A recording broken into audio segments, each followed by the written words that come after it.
Buenas tardes, profesora. El día de hoy voy a hablar acerca de mi trabajo que trata sobre las personas indígenas víctimas de los prejuicios por parte de las autoridades. Lo que busco es analizar el marcado del sesgo racista por parte de las autoridades peruanas en represión a las protestas y que han sacudido al país desde el último diciembre. Bueno, esta situación lo que ha generado una intensa polémica y un encendido debate.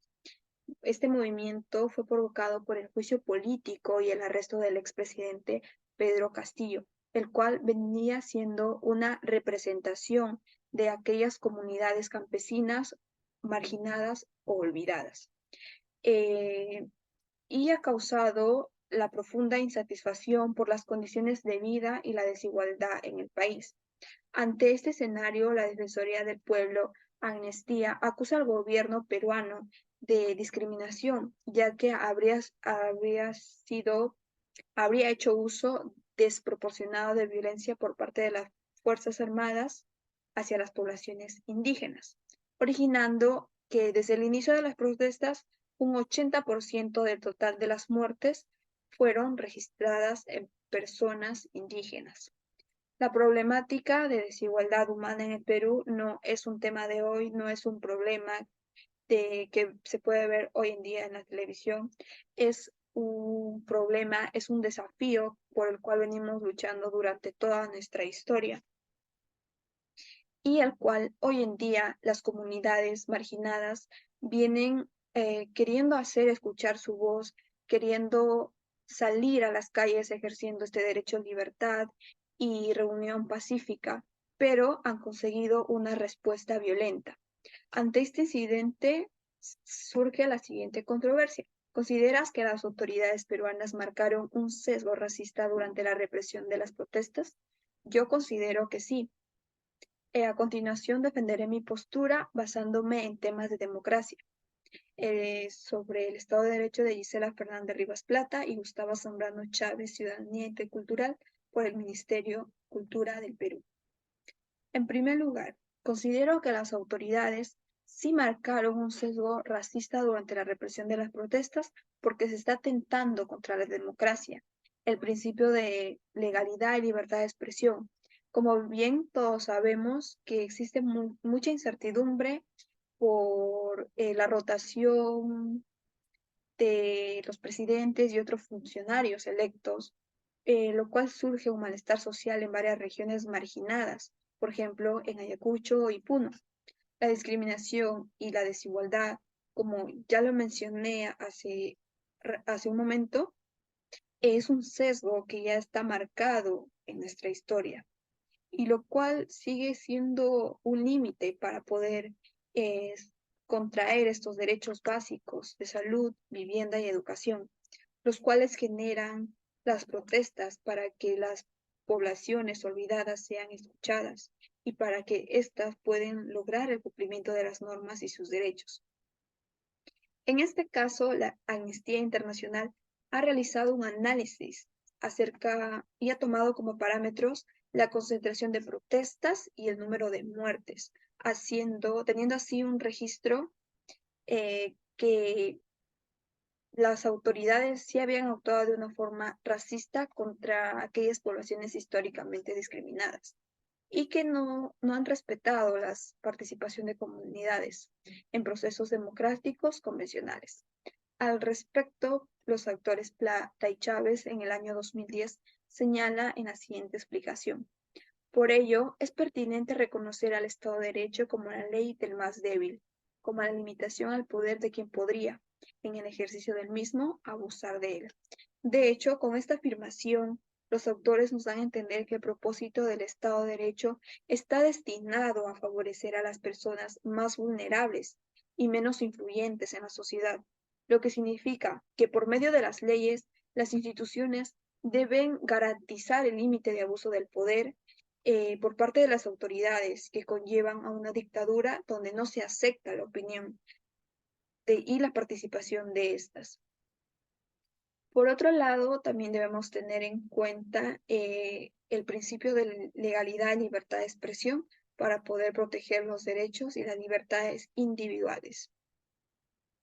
Asimismo, considero que las autoridades peruanas sí marcaron un sesgo racista durante la represión, dado que a pesar de ser un país intercultural, un país diversificado, sí se ha denigrado y producido una diferenciación negativa en el trato de las personas indígenas, específicamente en la zona sierra. Primero, es importante resaltar que se viene tratando una brecha de racismo, donde hace siglos anteriores, pues las autoridades tuvieron cierto inclinamiento hacia las personas de clase, viéndose reflejado en la trata muy diferente hacia ellas, tal como lo manifiesta el Ministerio de Cultura en 2014 en la siguiente explicación. El 28 de julio de 1821, en la proclamación de la independencia, San Martín afirmó con respecto a los pueblos indígenas: de ahora en adelante, los aborígenes no deberán ser llamados indios o nativos. Ellos son hijos y ciudadanos de Perú y serán conocidos como peruanos. Sin embargo, ni indígenas ni afroperuanos tuvieron ese mínimo de ciudadanía que se merecían, pues ni el voto y este fue establecido más bien un tributo indígena y la esclavitud continuaron hasta la década de 1850. Abolidos ambos, tampoco se cumplió la promesa de una vida peruana. Los pueblos indígenas, que hasta la mitad del siglo XIX constituían la mayoría de la población, siguieron siendo excluidos de la ciudadanía a merced de poderes locales en cuya cúspide se ubicaban por lo general en grandes terratenientes que se expanden con fuerza a fines del siglo XIX y principios del siglo XX. De hecho, con esta afirmación, lo que se quiere demostrar es que las autoridades toman las zonas más marginadas para velar por los intereses propios, como lo fue en el diciembre del 2022, produciendo protestas a gran escala y que sea producto de ello